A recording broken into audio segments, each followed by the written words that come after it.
Welcome to Java EE6 Programming Webinar Series from jpassion.com. Today's topic is EJB 3.1.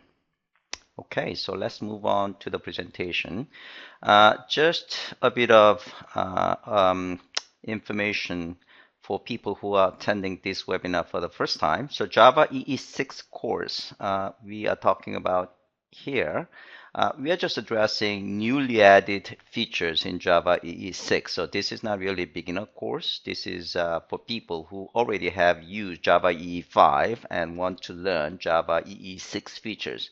So we're going to just cover new features added in Java EE6. Okay, so let's move on to the presentation. EJB 3.1, which is introduced as part of the Java EE6, and we're going to again cover only newly added features. So these are the newly added features in EJB 3.1. EJB can be packaged in a WAR file, and it does introduce the Singleton bean and timer service and asynchronous calls and the embeddable container, and local interface is now optional. So let's move on to the first topic, EJB packaged in a WAR file. So in Java EE5, if you're trying to build Java EE application that contains web components that are packaged in the WAR file and also EJB beans, you have to actually create three different files. WAR files for web components, and then EJB class, which is captured in the jar file, EJB jar file, and then you're going to create the EO file. So this is a bit cumbersome to deal with all these different file types. Now in Java EE6, EJB classes can be packaged in a WAR file as a default. Okay, so very straightforward. So let's do our first exercise.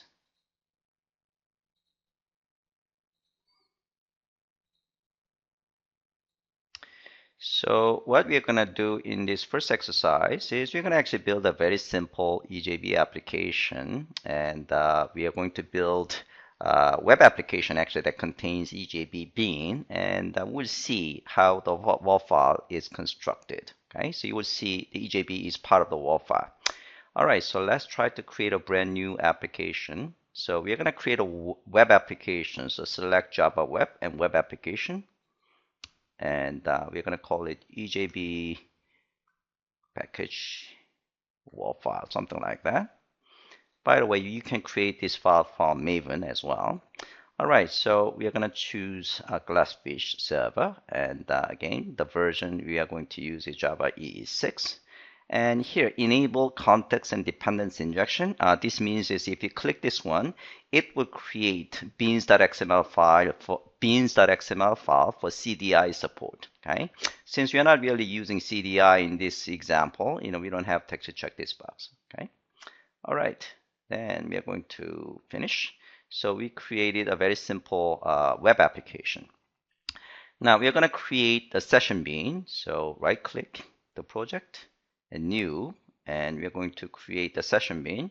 If you don't see this session bean in the pop-up window, then you can go to Other, and then you're going to select Enterprise Java Beans, and then you can select Session Bean right here.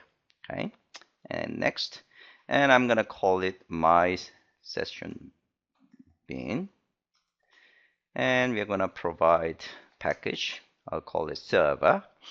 And we are creating stateless bean. You can see there are three different types of beans, stateless and stateful and singleton. And now creating interface is optional in EJB 3.1. EJB 3.0, if you're creating a local bean, you have to create a local interface, not anymore. So none of the beans has to have an interface. Okay, so we are going to uncheck this too as a default. All right, so we're going to create this session bean.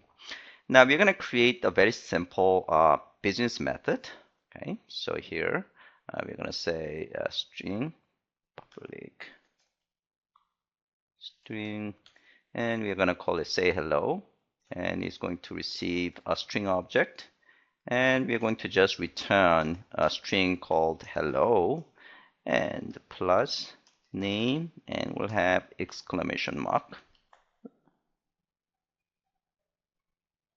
Like this.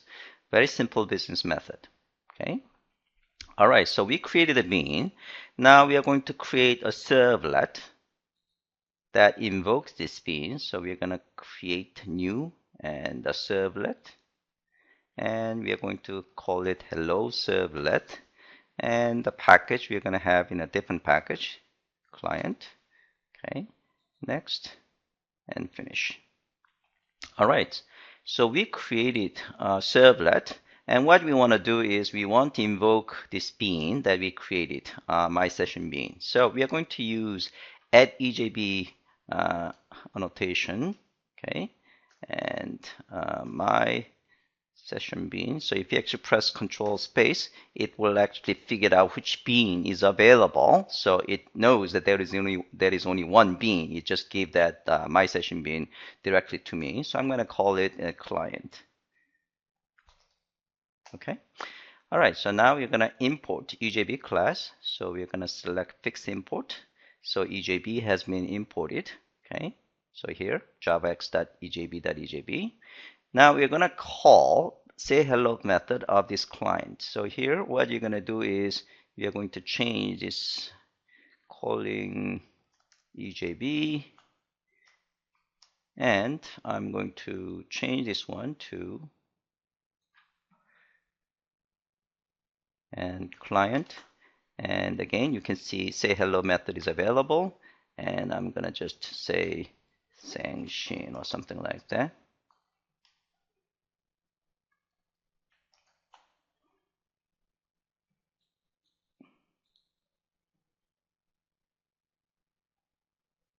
Yeah, it looks like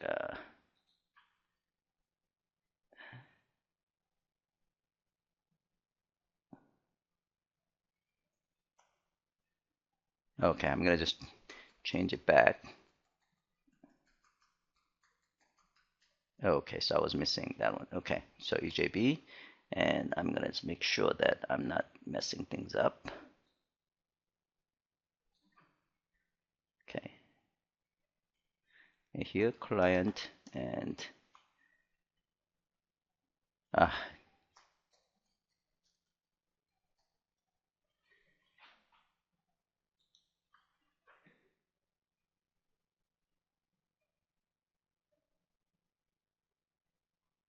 client, say hello. You know what? I'm gonna just copy. This is a bit annoying.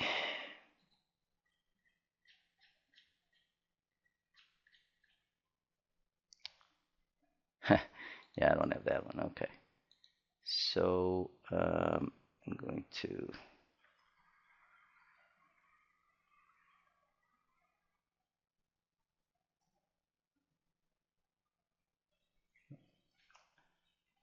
I'm gonna just copy this line.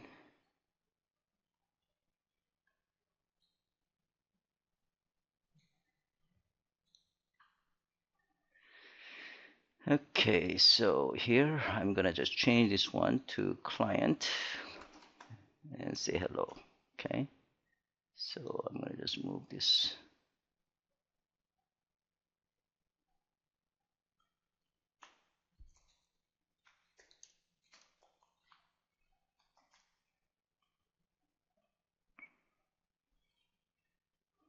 Yeah, looks like my insert key is actually kind of messed up. So I'm gonna just copy this.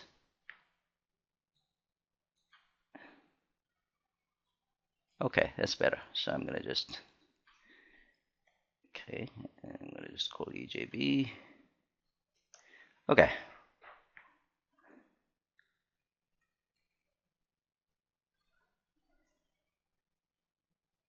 Okay, I'm gonna actually make sure that my insert is actually working.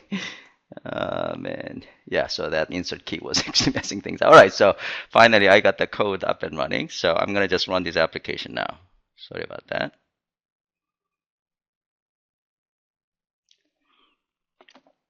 All right, so I have to actually call hello servlet. Okay, so you can see calling EJB hello sanction. Okay, so if I sanction 3 or something like that, copy and refresh, then it actually display sanction. So you can see now. Let's actually see the EJB bean is actually part of the WAR file. As a default, in the development time, NetBeans doesn't actually create the distribution. So if you actually see this one, it's just using this build directory to deploy to the Glassfish. So what you're going to do is we're going to actually create the WAR file by right-clicking it, and if you say clean build, it's going to in fact create the WAR file. So we can actually see that WAR file. So I'll go to files this time, so you can see distribution directory is created, and then we're going to expand it. So you can see this is a WAR file that is created. So if you take a look at this one, okay, so inside the WAR file, you see EJB bean is part of the WAR file. Okay, so no more EF file, no more EJB jar file is needed in EJB 3.1. All right, so let's move on to the next topic. Singleton. So Singleton is a new type of EJB bean introduced in EJB 3.1. Just like other beans, it provides EJB services. For example, it provides a built-in transactional and thread-safe and security services. And it's never passivated, unlike other beans. Okay. We are going to specify a bean using @singleton annotation. What it means is that the application will have a single instance of the bean. So by having a single instance of the bean, it can actually share state among multiple clients.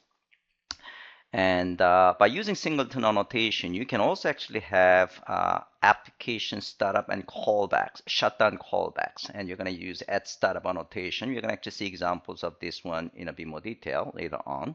Also concurrency management. So since we are going to actually talk about these two in a bit more detail in the next slide, so let's move on. So this is the way that you are going to make a bean, a singleton bean. So you use @singleton annotation, very simple. Application startup and shutdown callbacks could be provided using @startup annotation along with a singleton annotation. So basically, the method specified with method annotated with post construct, the annotation will be called when application gets started up. And pre-destroy is when application is shutting down. A method annotated with this pre-destroy will be invoked. So let's see an example of that. So here, this is a singleton bean, and then we also specify startup annotation. What it means is that any method that is annotated with a post construct will be called after this singleton bean gets created during application startup. And pre-destroy is that before application is shut down, this pre-destroy, the annotation method is going to get invoked. Yeah, so the reason this application startup and shutdown callbacks are provided on Singleton is because a Singleton is a single object, single instance object. This is a very convenient place where application startup and shutdown callbacks can be provided. So that's the way the EJB 3.1 the designers decided to actually have this. Concurrency management is that concurrency is managed either by container, that's the default, or by the bean. So here you can specify concurrency management container. That's a default. So if you don't see any of this, that means it is actually included. Okay. Again, we're talking about the singleton annotated bean. And if you want to have a bean managed the concurrency management, then you can actually use concurrency management. Now, if you want to actually have the bean managed concurrency management, then you can use lock read and lock write to actually, the control the concurrency management. All right, so let's do the exercise 2, singleton.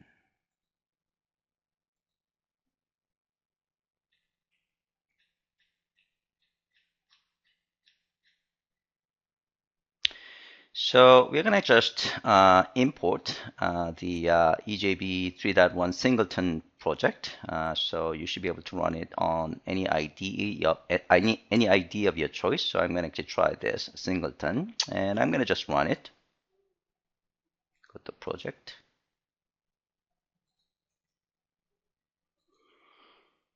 Basically, it's going to create a singleton object that is going to be shared. That's actually basically counter the Singleton object, and that counter will get incremented every time you are invoking that application. So it keeps increasing 5, 6 times.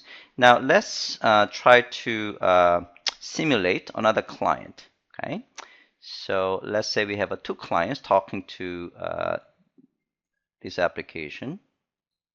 So I opened this time Firefox, and I'm going to go to that application. Okay, so you can see it, it increases from 7 to 9. So I'm going to increment I'm going to actually increment the value by refreshing the page, meaning it's going to invoke that application. So this second user incremented the count to 11 times. Now, if I go back to previous client, and then if I refresh the page, you can see it's incrementing from 11, which is the current value of the counter. So you can see here, a singleton object is maintaining a state, in this case the counter value, and that is shared by multiple clients. Okay. All right, so let's take a look at the code. So I'm going to actually use the lab documentation to explain the code. So this is what we have done. Okay, so this is the template client.xml file. So this is using JSF Facelet, JSF 2.0 Facelet. So here, this is the template XHTML file, and this template, this is the template XMHTML file, okay, that has the title and body, and then here the actual body will be inserted. So this is the client of this template. Okay, so you can see this is using UI composition and specify the template.xhtml file of this. Okay, and then it's actually providing the actual content. So here, the value of this one will be inserted into this location. Okay, so this is the expression language expression here is actually going to counter bean, and then it calls the get hit count method. Okay, so let's go to counter.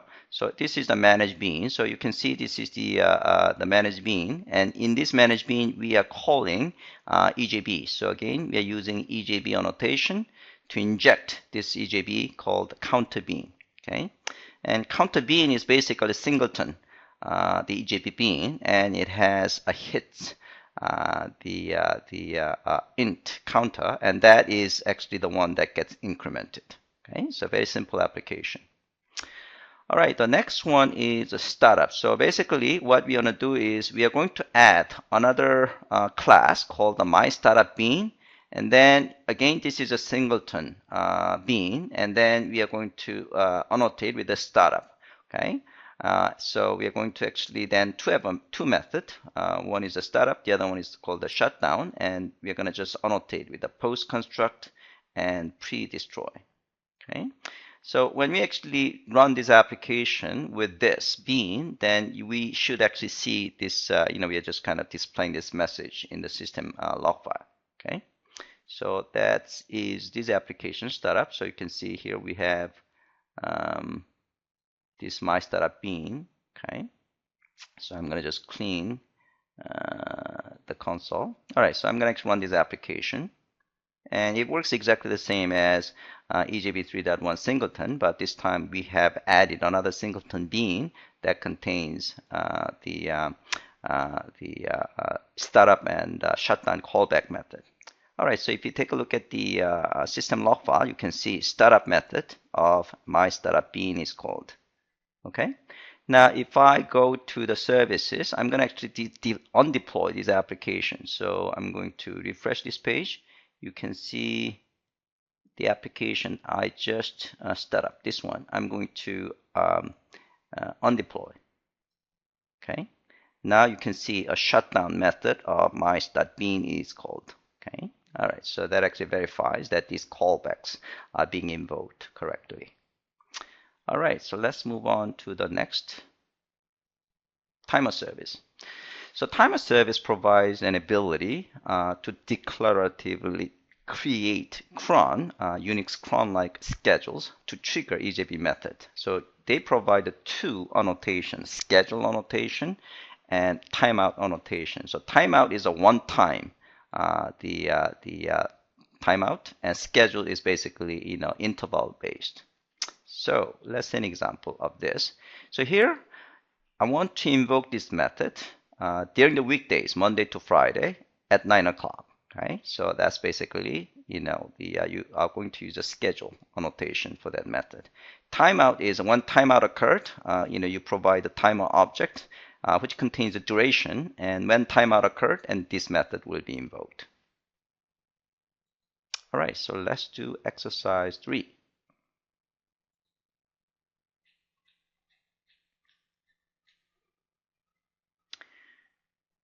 Okay, so we're going to actually try EJB 3.1 timer session.